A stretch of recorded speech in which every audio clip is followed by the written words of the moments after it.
Hey everybody, it's Matthew. Welcome back to the channel and our second video of this Soundgarden month in 2025. As some of you may be aware, Soundgarden once again has been nominated for the Rock and Roll Hall of Fame, and you can currently vote for them on the Rock and Roll Hall of Fame fan vote at vote.rockhall.com. They have been on here before. This is their third or fourth nomination. I think it's the third.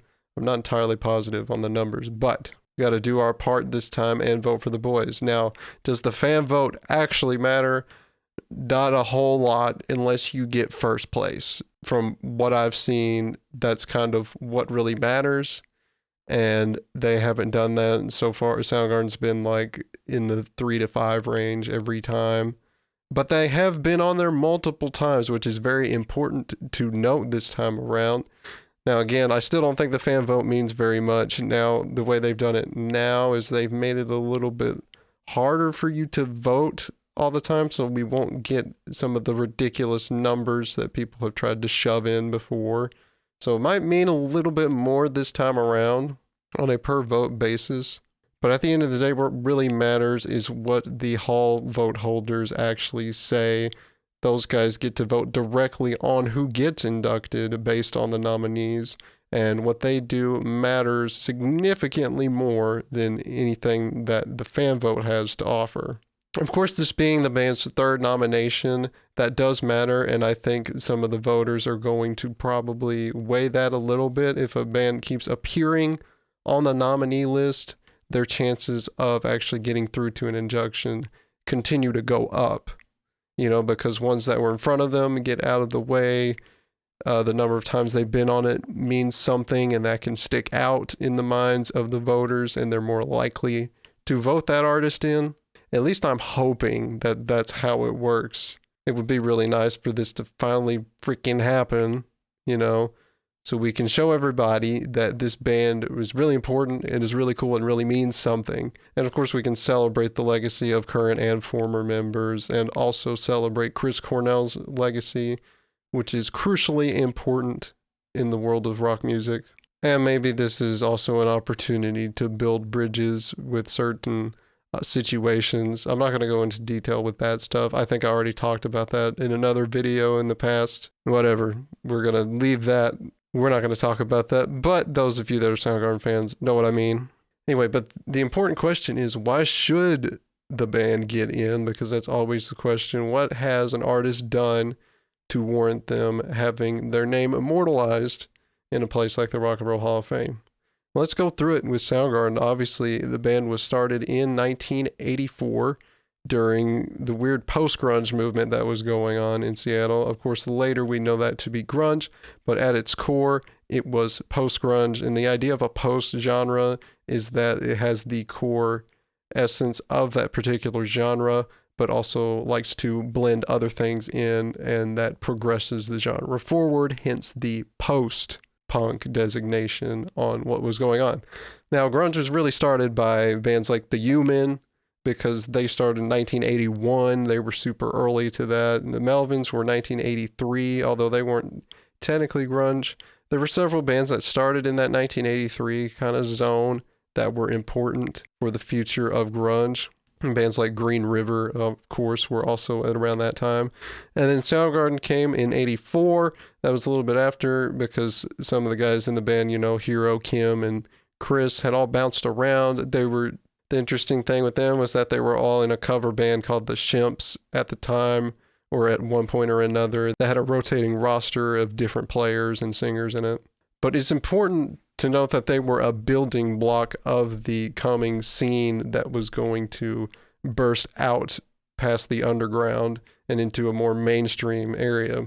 They did all that. They gigged around, played small shows in the mid-80s there. Eventually later in 86 to 88 started expanding out, playing bigger shows, playing a lot down in Los Angeles and San Francisco, which is a really important thing to note, considering the bands that came a little bit later out of that area. Those bands coming down had an important influence on the music culture that was happening in California at the time, and we saw a lot of bands come out of there that were really important. You know, Stone Temple Pilots, Red Hot Chili Peppers, I believe, are from California, if I'm not mistaken. Deftones, I think, are from California. They were a little bit later, but you get my point. Is there were bands coming down, and that had an influence on what was coming out from that scene. That happened a little bit later, just following the explosion of the grunge scene in Seattle.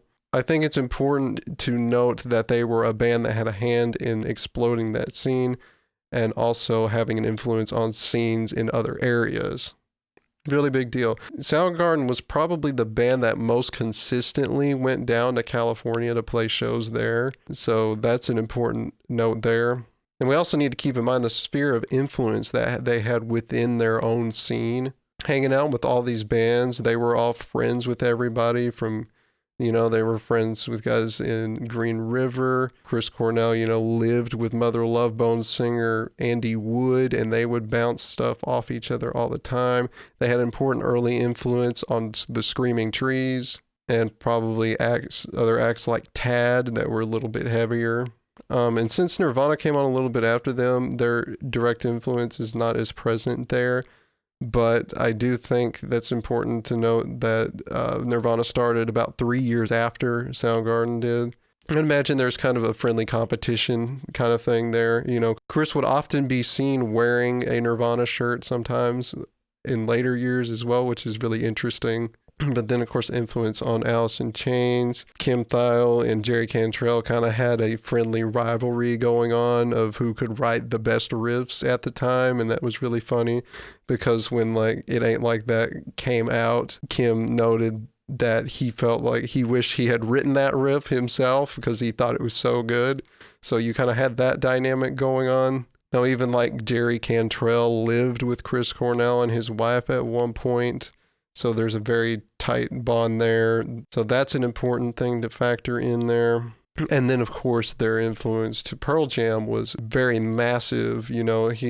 Chris and Eddie Vedder were best friends almost right away. Matt Cameron would play drums with those guys. He did on Temple of the Dog. And then, of course, he joined the band later when Soundgarden went on their hiatus and became the permanent drummer. So they kind of had their roots and their hands were spread out all across this scene. They had a big influence also on younger musicians that were coming out of the Seattle area at the time.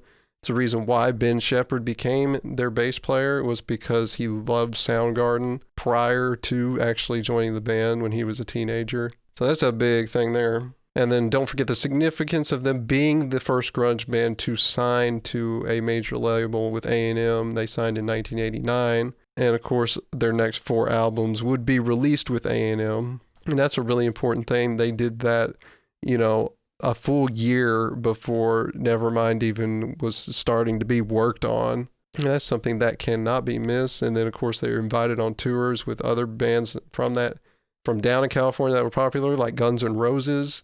They had a big tour with them.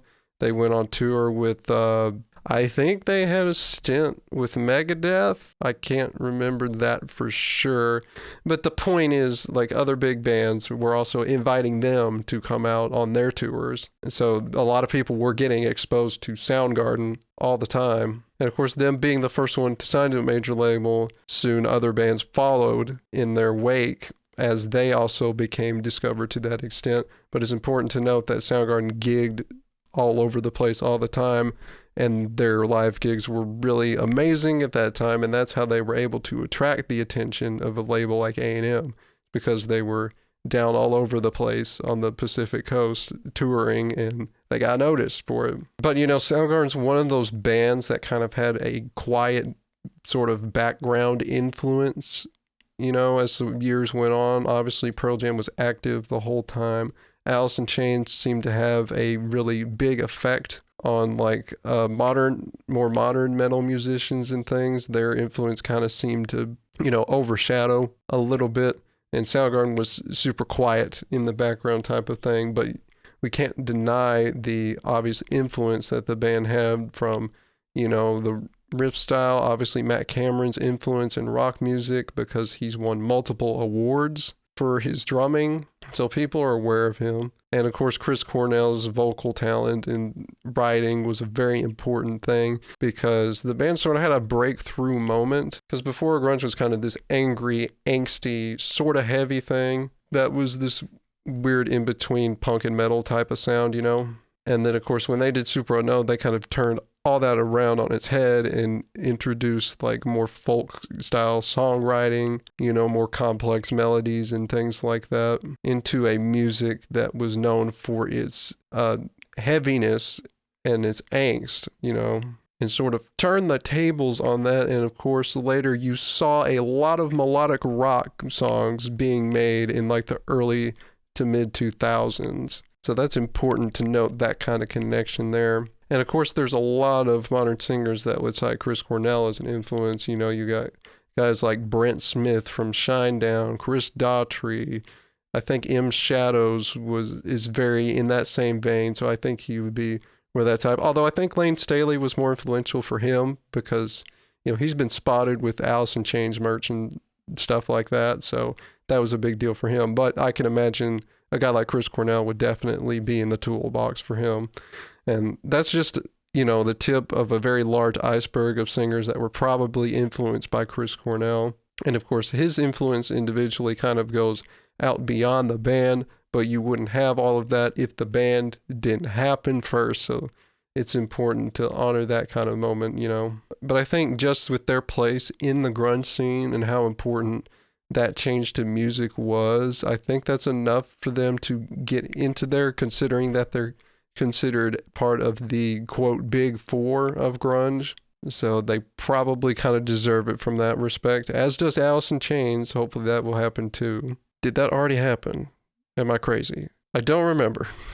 But anyway, that's my point. And of course, like I'm kind of referencing, I think their influence kind of goes beyond this sort of obvious direct link thing to sort of an undertone that had this quiet influence on the next generation of musicians, you know, from like the early and mid 2000s, the bands that went huge then, especially the more mainstream rock bands, I think owe a lot of their style and their success to what Soundgarden had built in the past. And of course, it's a band that continues to have a major influence, continues to have fans across the world and people that deeply love this band, despite them being one of the least mainstream big four grunge band. And I do hope the people that vote on the inductees will see and understand that totality of their influence and will finally decide to pull the trigger on inducting them into the Rock and Roll Hall of Fame. And it's like, you know, Rock Hall's already had a grunge exhibit with their stuff in it, you know, so y'all might as well go the whole way and make them completely official. But my point is, if Soundgarden hadn't have been around, I think there's a lot of bands later that also wouldn't have been around without that influence. And we also need to note how influential the album Super Unknown was as itself, because it redefined what rock music at that time could be, and that you could have these more melodic, heartfelt, kind of introspective lyricism and songwriting alongside that angry, kind of angsty sound. And also the production on that album was a big influence to a lot of people as well. That's important to note. So I think that's why they deserve to get in. And hopefully this is finally gonna be the year. Let's see what the voters say. There's some weird artists in this one, so I think they have a better chance this year. But I don't know, we'll see. Not up to us. But, you know, none is lost for the guys because they're very happy to have the loyal fans that they do have. And while it would be a cool thing, I don't think the band's going to lose any sleep over it. They're content where they are. Anyway, guys, like and subscribe if you enjoyed this video. Don't forget to leave a comment down below if you'd like. Also, don't forget to click the bell so you know when a new video is out on the channel. And with that, I will see you guys next time in another video. Have a good one.